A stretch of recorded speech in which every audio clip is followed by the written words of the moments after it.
Fit to Love, episode 109, How to Stop Comparing Yourself to Others. Fit to Love is physical, emotional, and spiritual fitness to achieve the happy life you deserve. From exercise to cooking, relationships, and spirituality, you'll find all the inspiration you need right here with our host, JJ Flazane. Hello and welcome to Fit to Love Thoughtful Thursdays. Today's show, how to stop comparing yourself to others. I'm very excited to have the show today. We have Dr. Danielle Dowling. She is a life coach and psychologist. Her book, Soul Sessions, a 5-week guide to crafting greater joy and making big things happen in life, launched on November 2nd, and she's giving away a 12-page sample on her website for free. Her goal is to motivate women to live inspiring lives, experience a life better lived, and achieve their dreams, whatever they may be. You can contact Danielle through her website, on social media, or to work with her. And I'm really excited to have her on the show. She is a fellow Daily Love contributor like I am. Welcome to the show, Danielle. Hi, I'm so excited to be here. Thank you for this wonderful topic of how to stop comparing yourself to others. I think it's such an epidemic. It's so poisonous for us women, especially because it goes deeper than that, just sort of surface competition. It gets into our shame and guilt and self-worth and all that kind of stuff. So I'm going to first turn it over and ask you to tell us a little bit about yourself and how you got into this work. I've watched some of your videos, so I know a little bit about your background, but tell everybody listening who hasn't seen anything about you. Sure. I'm 38 now. I started this work around the time I was 31 years old. I decided to go back to graduate school and get my master's as well as my doctorate in psychology. Halfway through my master's, I launched my blog and I hung my life coaching shingle out there. But and it's really been such a evolution, such a transformation, such a spiritual and psychological and emotional healing for me, doing all this work, going through grad school and becoming a life coach as well as a psychologist and beginning to work with like-minded individuals. But prior to the time I was 31, when I went back to school, my 20s were very difficult for me. Talking about shame and blame and judgment and criticism, there was a lot of that. And my 20s were terribly difficult. I had a difficult family life at the time that really shattered a lot of my self-confidence and also self-efficacy. And on top of what was going on with my family, I just really experienced a lot of what most human beings experience, which is just doubt and uncertainty. And I spent my 20s going through that, and probably my early to mid 20s. And then I began my late 20s climbing out of that. And it was really about the time I was 30 when I had been considering going back to school and taking my life in a different direction for probably about 2 years, and I didn't because I was afraid.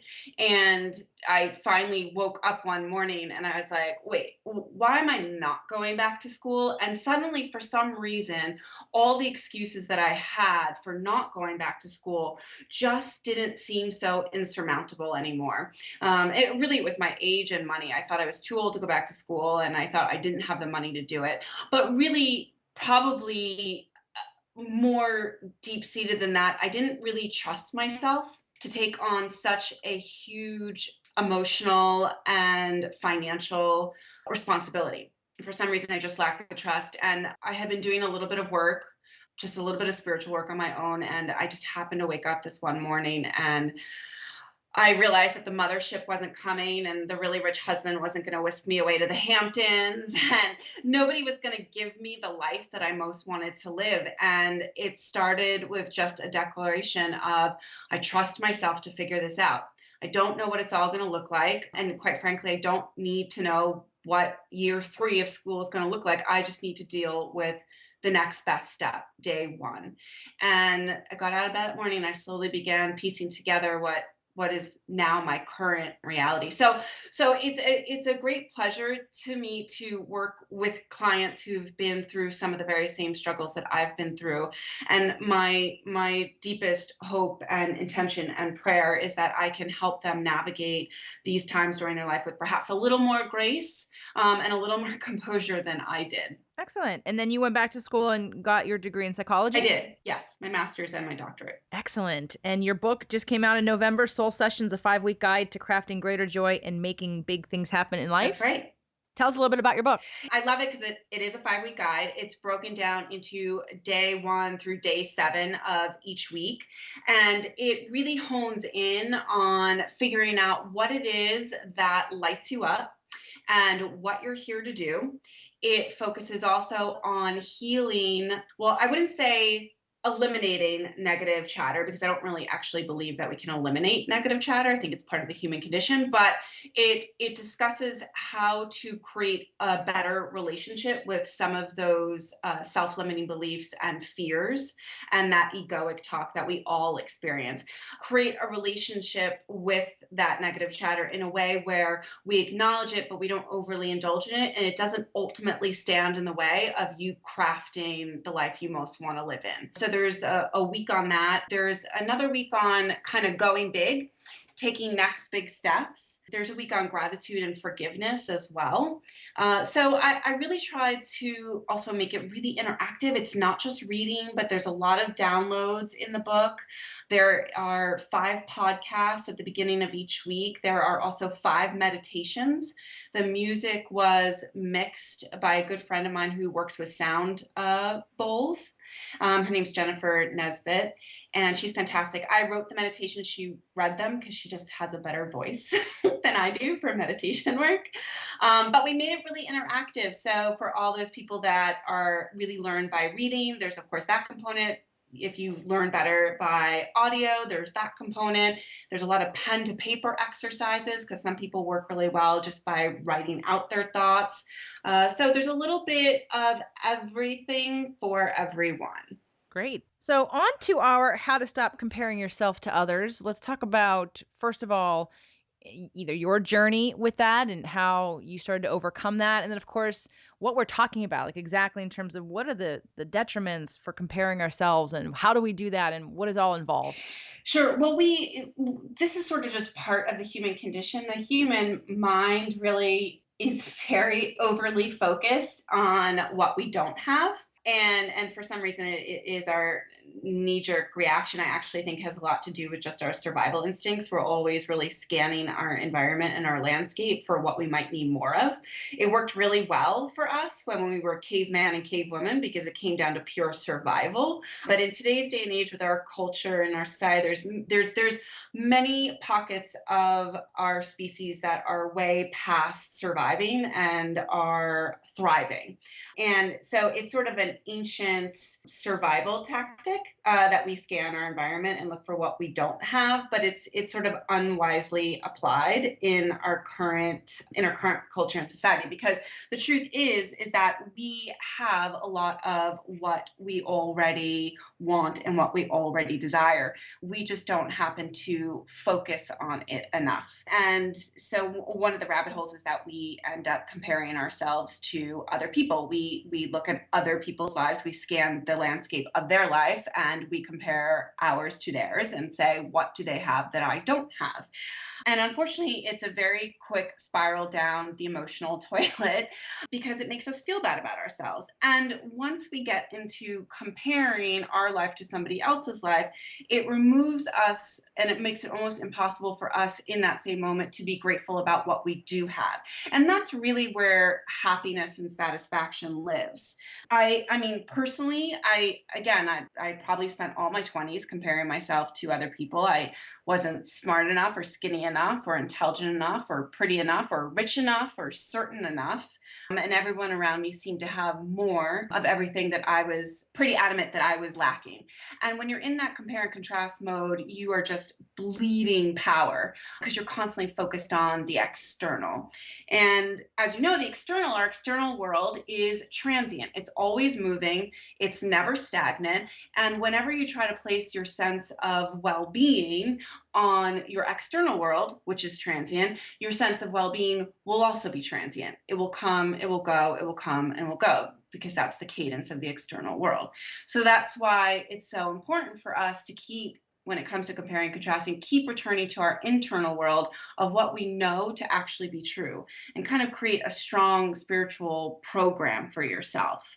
So that would sort of be my tip number one. When you start becoming too overly concerned with what's going on in your external world, comparing your career, comparing your body, comparing your bank account, comparing your looks, whatever it might be, you really want to come back to what it is that you already know. Because until we learn to celebrate and adore ourselves wholly for exactly the way we are today, for what we have in this moment, we will never really be able to contribute and love the way we're meant to. So it all starts with at home. So really tip number one, be consider what you already know. Consider what you already have. What do you have grateful for? What do you have to be grateful for? So you're outside yourself, comparing, contrasting. You got to try to notice that and just go, nope, that's not going to work. Bring yourself back and say, what's working for me right now? What do I feel grateful for right now? And it's kind of a way of just pulling yourself back into yourself instead of somewhere out there. You mentioned the spiritual within this, and so it begs the question, is there a certain spiritual practice that you teach or work from or encourage others? So I spend a lot of time talking with clients about their sense of worthiness and their sense of enoughness. Because the truth is, when you trust that what you have, what you got right now in this moment, and what you're about is enough, then taking risks in your life and putting yourself out there in a vulnerable way becomes a lot less scary.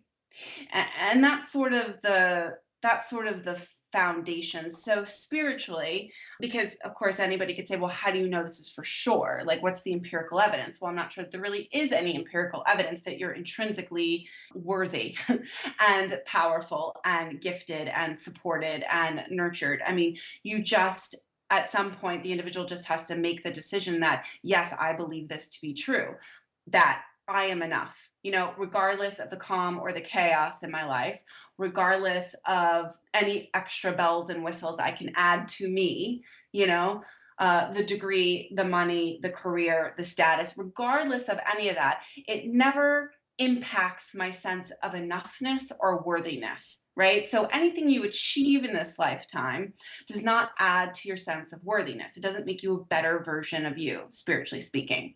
And anything that you fail at in this lifetime, any colossal mistake you make, doesn't detract from your sense of worthiness. So sense of worthiness and sense of enough is constant. It's the changeless in you. And when you recognize that your sense of enoughness and worthiness, your value as a human being, plays no bearing on what you do in this external physical life, life becomes a lot easier. Absolutely. Agreed. I was wondering if there was a certain spiritual practice that you might be. I mean, that's definitely, I would say, a spiritual awareness and belief, but not necessarily that falls under any type of practice necessarily, right? I see what you're saying. Like, are you talking about, for example, if you meditate in the morning for 15 minutes? That kind of a practice? Yeah, or law of attraction, Buddhism, anything, any kind of spirituality practice. Is there anything that you use lots of different spirituality, or are we just calling everything that goes with sort of our connection to all that is spirituality? For me personally, I'm a student of A Course in Miracles. So that's the spiritual text that I follow that helps guide me. But I probably would say the latter of what you just said, because I think it's different for everybody. Yeah, absolutely. I, Yeah. I got it. So I, I wanted to be sure when you mentioned the word spiritual, because I have a whole day of spiritual Fridays. yeah. Freedom Fridays on the show is all about spirituality. So we talk about all kinds of different spirituality. And I was just curious as to if there was a specific brand of spirituality that you might utilize and draw from. Yeah. And you just mentioned Course in Miracles, Yes. but that doesn't mean that you're necessarily teaching that to others. You might be, you might not be. It really depends on the individual, Yes, right? I don't overtly teach that to anybody. I will refer to it, I'll mention it, I'll say if you're interested in checking it out, here's what I suggest. I tell people to try things on for size, and if they don't like it or if it doesn't agree with them, they get to throw it away. So I kind of believe we get to cherry pick. You get to pick up gems of information and wisdom from wherever you like. And as long as that helps you move closer to the light, then you can sew that together in whatever kind of patchwork spirituality you want to. So there's not one that I specifically teach from. Got it. Okay. So the first step was to stop focusing on the external world and to look at what you already have and what you already have to be grateful for and appreciate. What's the second step you'd recommend and how to stop comparing yourself to others? Sure, actively recognize that you don't want that energy in your life, right? Just recognizing, trying to pause and step back and just say, wait, this isn't how I want to feel. Because when you're in the compare and contrast mode, it actually really feels bad. If you tune into your physical body, it feels bad. Sometimes it's different for different people, but your stomach will hurt or you'll have a headache or your palms will start to sweat. There's a real like physiological reaction to the anxiety that comparing and contrasting will bring up for you. So I think just recognizing that you have the power to redirect your thoughts and just say, nope, I'm not going to do that. This is not the kind of energy I want in my life. I think that can be helpful as well. I found for me when I was doing a lot of comparing, and it's, I think, very normal that we're sort of checking in with ourselves and stacking ourselves up against others, while it's normal for, like you said, that reptilian brain and our instinctual caveman and cavewoman. It definitely does not serve us long term because it keeps us stuck. Not to mention, we each have a different path. Yeah. So for me, what was really helpful was to really not pay attention to anybody else's stuff and to kind of, like you said, go inside and focus on what I'm here to do and what I already have, and to just honor that individuality and that no two people are here to do the same thing. And it all, some people are going to hear one person and some people are going to be the messenger for another person. And there's not just one way, one delivery method for a message. And why not have it delivered in as many different ways as you can so more people can hear it? So for me, shutting off, like on Facebook, like hiding some people or not reading certain things, unsubscribing from some people because that's all I was doing was comparing. Yeah. Do you have any things like that worked for you? Yeah, it's really, yes, everything you just said was so beautiful. And as far as really focusing on your individuality, there's a mantra that I would use a lot. And I've referred to some clients, said, try it, see if you like it. But anytime I found myself kind of out there, over there, comparing and contrasting, I would try to bring myself back and say, Danielle, that's not your life. This is your life. Be here now. Be in your life. And it's a lot of exactly what you just said. We're all here on our own individual soul journeys, and that's their soul journey. And it has nothing to do with you. You have to be in your soul journey. So just that recognition that you're outside of yourself. And I would say, nope, that's not my life. This is my life. Be here now.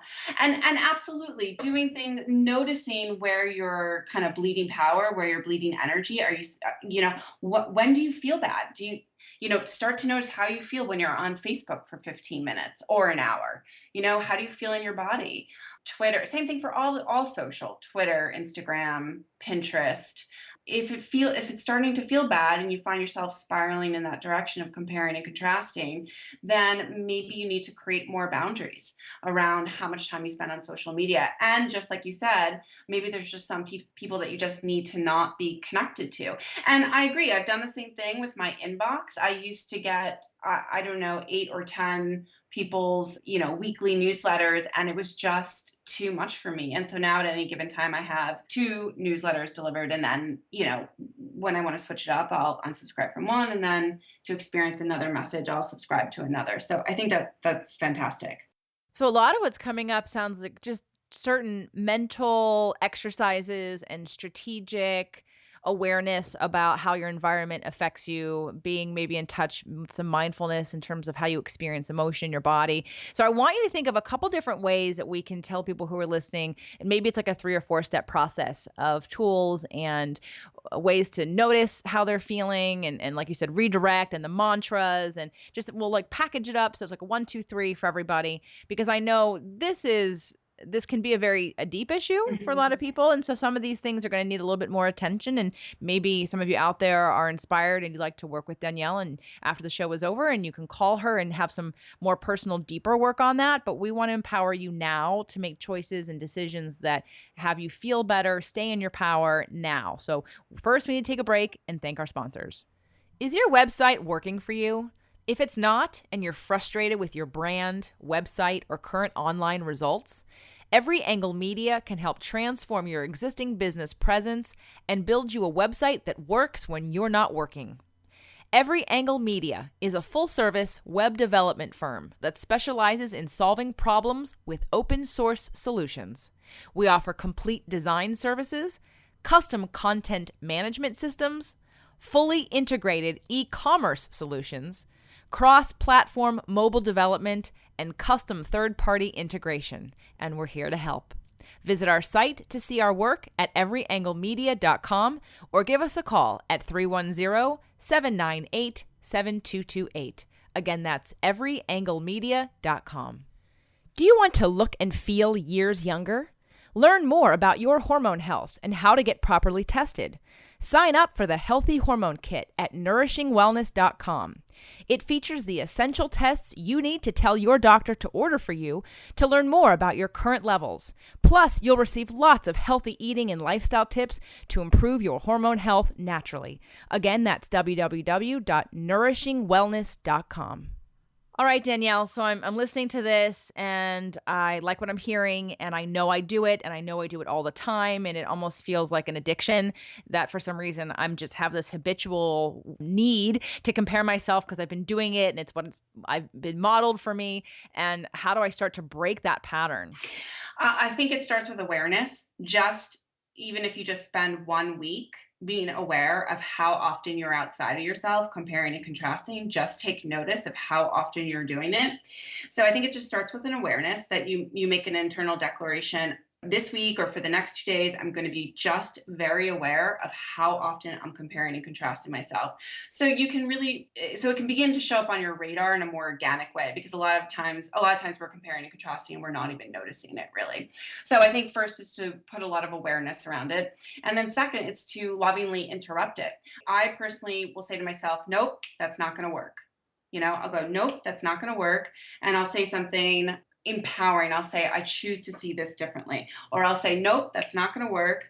That's not my life. I need to be here in my life, right? Nope, that's not going to work. I forgive myself for comparing. Kindness created me and I am perfect just the way I am.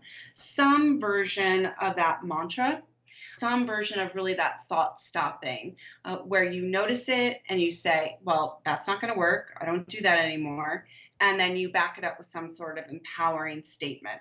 And then I think the next step is to create a feel-good formula for yourself. So when you get into that comparing and contrasting and you interrupt it and you try to redirect your thoughts, do something that's nice for yourself. Do something that's supportive of yourself. So maybe that's just that you call a friend for 10 minutes. Maybe that's that you go and walk around the block. Maybe that you have a lot of time and you could sit down and do a meditation. Maybe it's cooking a healthy meal for yourself. But it's really just honoring and being deeply kind to yourself as well. And doing something kind for yourself. Again, getting out of the external world, out of the comparing and contrasting, and coming back to you and asking, how can I treat myself with an abundance of kindness right now? Excellent. So it sounds like it's a lot of conscious mind work, obviously being aware and hearing our thoughts and then redirecting our thoughts and redirecting our focus. But for some people out there, I am sure that some of these are much deeper seated issues that need a little bit more attention. And if that's the case, and let's say first, before obviously working with you would be the best choice, but if that's not an option for whatever reason, I mean, people all over the world are downloading this podcast. So we've got everybody in multiple countries, 94 to date. What would be some other kinds of therapeutic tools or things you would recommend that people try? Meditation is amazing. I meditate every morning for 10 minutes in the morning. I think it's a great way to really anchor yourself in yourself. Yoga. I love doing yoga on the weekend. I think it's also another wonderful way to get in your body and show gratitude for the physical body that you've been given. I suggest that as well. And for those people that really like to journal, it could be good at the end of every day, because when we get into compare and contrast, we're in lack mode. It could be good to just sit down at the end of every day and simply write what's working.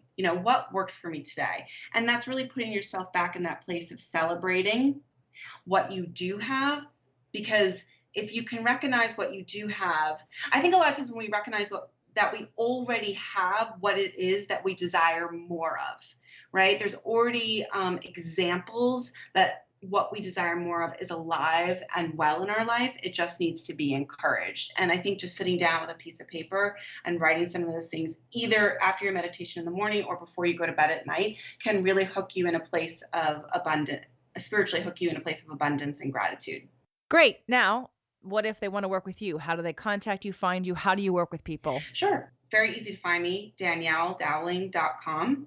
I work by phone, Skype, or in person. I am in LA, so if you're in LA, there's the possibility for us to work together in person. Other than that, it's phone and Skype. I toggle between coaching and therapy, so it'll just kind of depend on what that specific individual needs. I find that we tend to be a little lopsided without a bit of both, just because psychology loves to focus.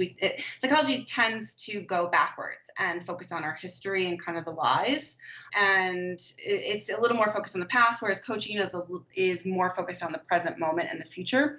So really toggling between both those mediums gives a really nice circle of care. We're addressing the past, but we're also talking about the present moment and the future as well. Excellent. Yay. Thank you so much for being here. Thank you so much for having me. I will put up all of the links to your book and to your website on my podcast website, which is Fit to Love TV. And I'd love if anyone is inspired by the show, please share it and come on over to fittolove.tv and let us know about it. And again, she'll be back with us. Dr. Danielle Dowling will be back for another show in the future on a sexy Saturday called 4 Signs You Should Break Up With Him. So stay tuned for that. That'll be really fun. Thank you again so much, Danielle. Thank you. Are you single and looking for love? Are you in a stale and passionless relationship that needs a reboot? During the month of February, I am giving away free copies of Fit to Love, How to Get Physically, Emotionally, and Spiritually Fit to Attract the Love of Your Life when you subscribe to this podcast. Visit fittolove.tv/ebook to download your copy today. Looking for an engaging and inspiring speaker? Does your group need a good jolt of positive thinking? Look no further than JJ Flizanes. Visit her site to check out her most requested topics and video examples. jjflizanes.com. That's jjflizanes.com. The Fit to Love podcast show offers you 6 days a week of helpful content to achieve the happy life you deserve. Movement Mondays and Tasty Tuesdays are weekly videocasts, while Wellness Wednesdays, Thoughtful Thursdays, Freedom Fridays, and Sexy Saturdays are audio-only shows themed every week to address your holistic life and needs. If the show inspired you, we would love for you to share it and subscribe. Thank you so much for joining us today. Head on over to fittolove.tv for recaps of every show, resources, and to join the community. That's FIT, the number 2, LOVE.tv. Have a fit and fabulous day.